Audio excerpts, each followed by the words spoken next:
আমরা কয়েকটা অঙ্ক করি। আমরা তো শিখে গেছি কীভাবে ঐকিক নিয়মটা করতে হয়।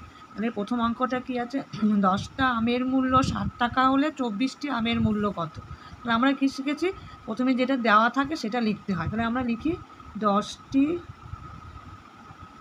আমের মূল্য কত, 60 টাকা, এটা দেওয়া আছে। তারপর আমরা কি বলেছিলাম যে প্রথমে যেটা দেওয়া থাকে সেটা লিখতে হয়। মানে এরপরে কী করতে হবে, সেকেন্ড স্টেপে একটা দাম বার করতে হবে। তাহলে আমরা একটা আমের মূল্য বের করি। একটি আমের মূল্য কী হবে, কম হবে। 60 ভাগ 10 কত হবে, 6 টাকা। ঠিক আছে, এরপরে কী বার করতে বলতে, 24টি আমের মূল্য কত।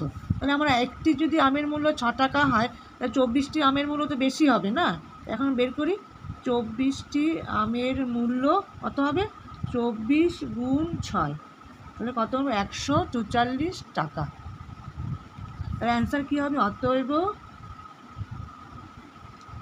24টি আমের মূল্য কত, 144 টাকা। ঠিক আছে, হয়ে গেল। এখন আরেকটা অঙ্ক দেখি। 4 দিনে 500টি যন্ত্রাংশ তৈরি হয়। তাহলে 12 দিনে কতগুলো যন্ত্রাংশ তৈরি হবে। একই নিয়ম, প্রথমে আমরা কী লিখব, যেটা দেওয়া থাকে সেটা লিখতে হয়। 4 দিনে কতটি যন্ত্রাংশ তৈরি হয়, 500টি। তাহলে আমরা লিখি 4 দিনে তৈরি হয় 500টি যন্ত্রাংশ। ঠিক আছে, তাহলে আমরা এখন একদিনে বের করি। একদিনে তৈরি হবে কত, কম হবে তো না, তাই 500 ভাগ 4টি যন্ত্রাংশ। তাহলে আমরা এখানে ভাগ করি 4 দিয়ে, 4 এদিকে 500, 4 একে 4, 10, 4 দুগুণে 8, 2 0, 4 5 20। তুমি ভাগ তো করতে পারো না, তো এইভাবে ভাগ করে নেবে। তাহলে এখানে কত হলো, 125টি যন্ত্রাংশ। তাহলে আমাদের কী বলতে, কোশ্চেনে কী বলছে, 12 দিনে কতগুলো তৈরি করতে পারে। আমরা একদিন একটা বের করে নিলাম, এখন 12 দিনে বের করি। 12 দিনে তৈরি হবে কত হবে, গুণ হবে। একদিনে যদি 125টা যন্ত্রাংশ তৈরি করে, তাহলে 12 দিনে তো অনেকগুলো তৈরি করতে পারবে না। তাহলে 125 গুণ 12টি যন্ত্রাংশ। তাহলে আমরা এখানে 125 দিয়ে 12 দিয়ে গুণ করি, 125 12, 5 দুগুণে 10, 2 দুগুণে 4, 5, 2 একে 2, 5 একে 5, 2 একে 2, 1 একে 1, 0 0 5 1, 1500টি। ঠিক আছে, তাহলে 1500টি যন্ত্রাংশ। তো উত্তর অ্যান্সার লিখি, অতএব 12 দিনে 1500টি যন্ত্রাংশ তৈরি হবে। এখন 3 নম্বর আরেকটা অঙ্ক দেখি। সুলেখা 120 টাকায় 8টি খাবার বোতল কিনে আনলো। তাহলে 120 টাকায় কতটি খাবার বোতল কিনে আনলো, 8টি। তাহলে কি বলছে দেখি পরে, সে 5টি একই মাপের জলের বোতল কিনতে চায়। হ্যাঁ, সুলেখার কত টাকা খরচ হবে।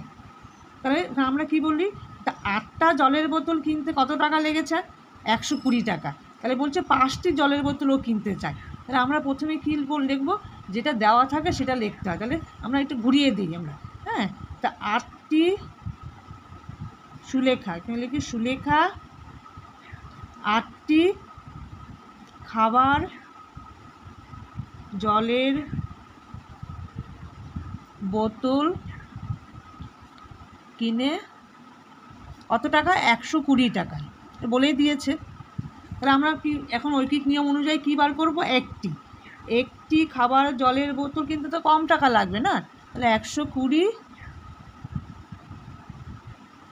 ভাগ 8, তাহলে 8 দিয়ে 120কে ভাগ করি, 120 কত হবে, 8 একে 8, 8 দুগুণে 16, তাহলে 8 একে 8, হ্যাঁ, 8 মানে 9 10 11 12, 4, 5 8 40।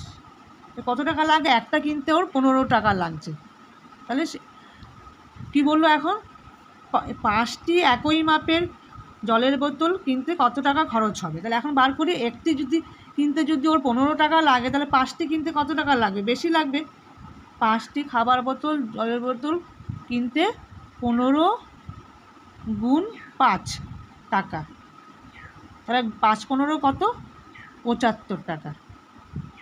তাহলে আমাদের বেরিয়ে গেল 5টি একই মাপে জলের বোতল কিনতে সুলেখার কত টাকা খরচ হবে। তাহলে অ্যান্সার কী লিখবো? অতএব 5টি একই মাপের জলের বোতল কিনতে সুলেখার কত টাকা? এই যে 75 টাকা বের করেছি আমরা, 75 টাকা খরচ হবে। ঠিক আছে, তাহলে আমরা আজকে এই 3টে অঙ্ক করলাম। এগুলো কি সরল সম্পর্ক, হ্যাঁ, সবগুলো কিন্তু সরল সম্পর্ক। একটার দাম বাড়লে আরেকটার দাম বাড়ছে। এখানে কি যে আরেকটার দাম কমলে অন্যটার দামও কমবে। তো এখানে জিনিস কম, দাম কম। এখানে কি বলছে? প্রথমে যে আমি আবার বুঝিয়ে দিচ্ছি তোমাদের, 10টা আমের মূল্য 60 টাকা, তাহলে একটা আমের মূল্য কত? তো সরল সম্পর্ক অনুযায়ী কী হয়? একটার দাম কমলে, জিনিস কমলে দামও কমবে। তাহলে এখানে যেহেতু 10-এর থেকে জিনিসটা কমে গেল, আমের সংখ্যা প্রথমে 10 ছিল, এখন 1 হয়ে গেছে, তাহলে অটোমেটিক দামটাও কমে যাচ্ছে। আবার 1-এর থেকে বেড়ে গেল, 24 হয়ে গেল, তাহলে অটোমেটিক দামও বেড়ে যাচ্ছে। তাহলে এগুলোকে নিয়ে আমরা সরল সম্পর্কের অঙ্ক করলাম। হ্যাঁ, ঠিক আছে। তাহলে এরপরে আমরা করব কি বিপরীত সম্পর্ক, ব্যস্ত সম্পর্কে আমরা কয়েকটি অঙ্ক করছি।